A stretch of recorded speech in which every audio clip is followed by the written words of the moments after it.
નમસ્કાર. ચાલો આજે ગણિતના એક જાદુ માટે તૈયાર થઈ જઈએ. આજે આપણે એક એવો મંત્ર શીખીશું જે મોટા અને અઘરા લાગતા પ્રશ્નોને પણ આમ ચપટી વગાડતા જ ઉકેલી નાખશે. અને આ જાદુઈ મંત્રનું નામ છે શૂન્યમ સામ્ય સમુચ્ચયે. જરા વિચારો, એલ્જેબ્રાનો એવો કોઈ લાંબો દાખલો જેમાં પાનાને પાના ભરાઈ જતા હોય અને એ દાખલો ફક્ત 30 સેકન્ડમાં જ સોલ્વ થઈ જાય.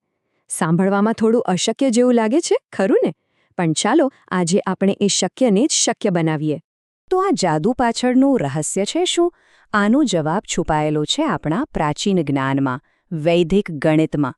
હા, ભારતની આ એક એવી અદ્ભુત ભેટ છે જે આપણને ગણતરી કરવાની એવી રીતો શીખવે છે જે ખરેખર ખૂબ જ ઝડપી અને સરળ છે.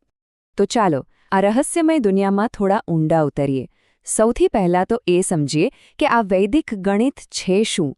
જુઓ, આ કોઈ જાદુટોણાની વાત નથી, પણ શુદ્ધ તર્ક અને બુદ્ધિ પર આધારિત એક બહુ જ શક્તિશાળી ગણિતની પદ્ધતિ છે. વૈદિક ગણિત આપણા પ્રાચીન ગ્રંથોમાંથી આવેલું છે.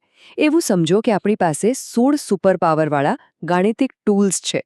આ સૂત્રો એલ્જેબ્રા અને અપૂર્ણાંક જેવા અઘરા વિષયોને પણ એકદમ રમત જેવો બનાવી દે છે. અને સૌથી મજાની વાત શું છે ખબર છે? એ આપણું મગજ જ જાણે કેલ્ક્યુલેટર બનાવી દે છે. એટલે કેલ્ક્યુલેટરની જરૂર જ ના પડે. તો હવે બરાબર ધ્યાન આપજો, કારણ કે આપણે એ 16 સૂત્રોમાંથી એકને સમજવા જઈ રહ્યા છીએ, જેનું નામ છે શૂન્યમ સામ્ય સમુચ્ચય. નામ સાંભળીને જરાય ગભરાવાની જરૂર નથી. આપણે એને એક એક ટુકડામાં તોડીને એકદમ સરળ બનાવી દઈશું. સૂત્રનો પહેલો શબ્દ છે શૂન્યમ. આ સંસ્કૃત શબ્દનો સીધો અને સરળ અર્થ થાય છે શૂન્ય, એટલે કે 0. બીજો શબ્દ છે સામ્ય, જેનો અર્થ થાય છે સમાન અથવા સરખું. બસ આટલું જ. અને છેલ્લો શબ્દ છે સમુચ્ચય.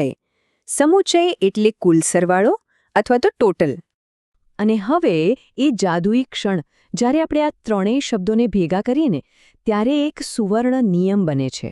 જો બંને બાજુનો કુલ સરવાળો એટલે કે સમુચ્ચય એક સમાન એટલે કે સામ્ય હોય, તો તે સરવાળો શૂન્ય એટલે કે શૂન્યમ બરાબર છે. બસ આ એક વાક્ય જ આખી ટેકનિકનો પાયો છે. આટલું જ યાદ રાખવાનું છે. સારું, તો થિયરી તો ઘણી થઈ ગઈ, પણ અસલી મજા તો પ્રેક્ટિકલમાં જ છે, ખરું ને? ચાલો હવે આ સૂત્રને કામે લગાડીએ અને જોઈએ કે તે ખરેખર કામ કેવી રીતે કરે છે. આ પેટર્ન જુઓ, કેવી મજાની છે.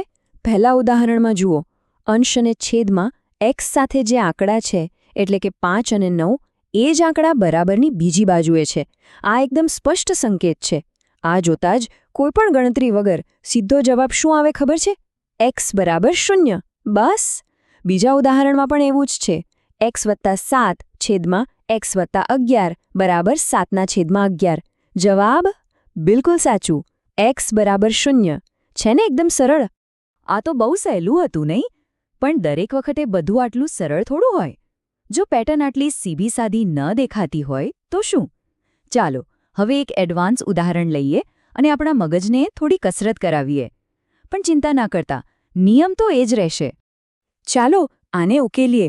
આપણી પાસે છે x વત્તા 4 ભાગ્યા x વત્તા 6 બરાબર x વત્તા 8 ભાગ્યા x વત્તા 2. અહીં પેલી સીધી પેટર્ન તો દેખાતી નથી, તો હવે શું કરીશું? આપણો નિયમ વાપરીશું.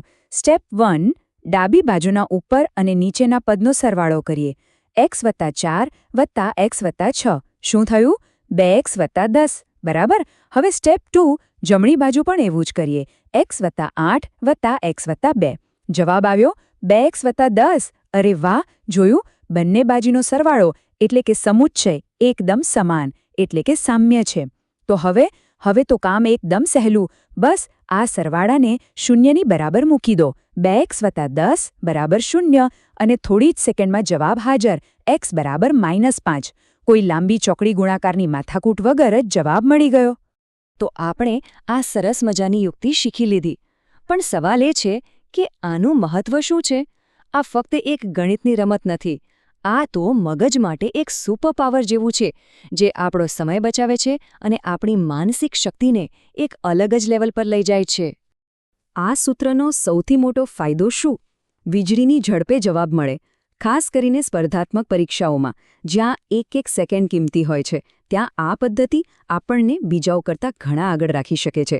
એનાથી મગજ તેજ બને છે અને સૌથી અગત્યની વાત, આપણો અમૂલ્ય સમય બચે છે. આ તો વૈદિક ગણિતના વિશાળ સમુદ્રમાંથી માત્ર એક ટીપું હતું. શૂન્યમ સામ્ય સમુચ્ચયે આપણને શીખવે છે કે દરેક સમસ્યાને ઉકેલવાનો એક સ્માર્ટ રસ્તો હંમેશા હોય છે. હવે એક સવાલ, ગણિતનો એવો કયો બીજો દાખલો છે જેને આ જ રીતે ચપટી વગાડતા ઉકેલવાની ઈચ્છા થાય? વિચારતા રહો, શીખતા રહો અને હા, ગણિતને માણતા રહો.